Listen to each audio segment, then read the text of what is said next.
सुन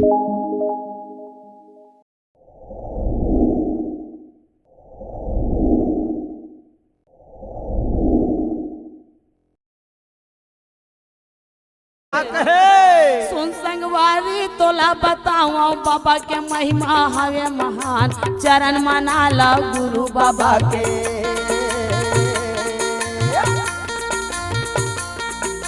सुन मोरे भैया तोला बताओ बाबा के महिमा हवे महान, चरण मना लो गुरु बाबा के।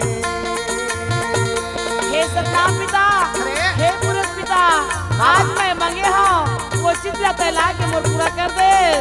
हम सदा सदा तोर चरण के आभारी रे पुरुष पिता, तोर चरण के अमदास बन के रही बोल।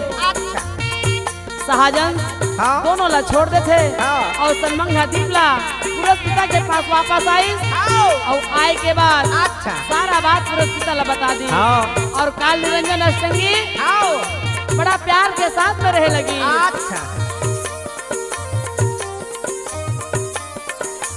सुन संगवारी तोला बताओ बाबा के महिमा हवे महान, चरण मना लो गुरु बाबा के। तब का होए ये काया हमर अमर होई जाए, चरण मना लो गुरु बाबा के। ये काया तोहरी अमर होई जाए, चरण मना लो गुरु बाबा के।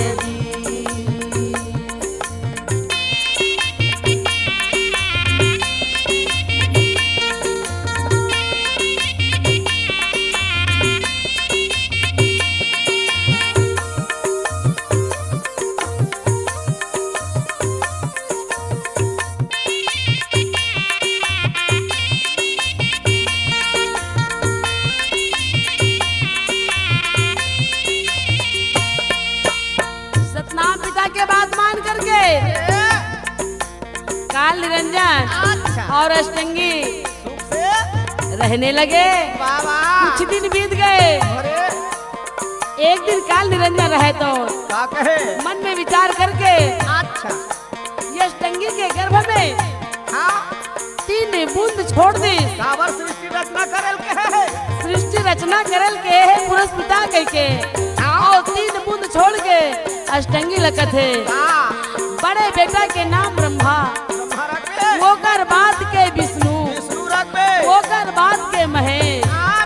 ब्रह्मा विष्णु महेश तीनों बुद्ध में तीनों बेटा जन्म ली अष्टंगी। ये तीनों जन के इसने नाम बतावे और तीनों ला राज्य दे देवे। और कुछ दिन में अगर वो लड़का मन बाप ला कहूँ कुछ ही पिता कहूँ कुछ ही तो कह दे मिही पिताया और मिही माताया। संसार में अब हर कोनो नहीं है बेटा, धरता करता सब भी हरा। ऐसे कह के ते कह देवे मोर आदेश पता लझन बतावे।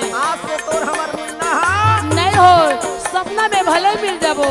सुन मोरे भैया तोला बताओ गुरु के महिमा हवे महान, चरण मना लो गुरु बाबा या। सुन मोरे भैया तोला बताओ गुरु के महिमा हवे महान, चरण मना लो गुरु बाबा के। निरंजन सारा बात समझा करके सृष्टि के विस्तार के लिए अपन अंश को छोड़ करके सनमंगा द्वीप में जा करके घोर तपस्या में लग जाते।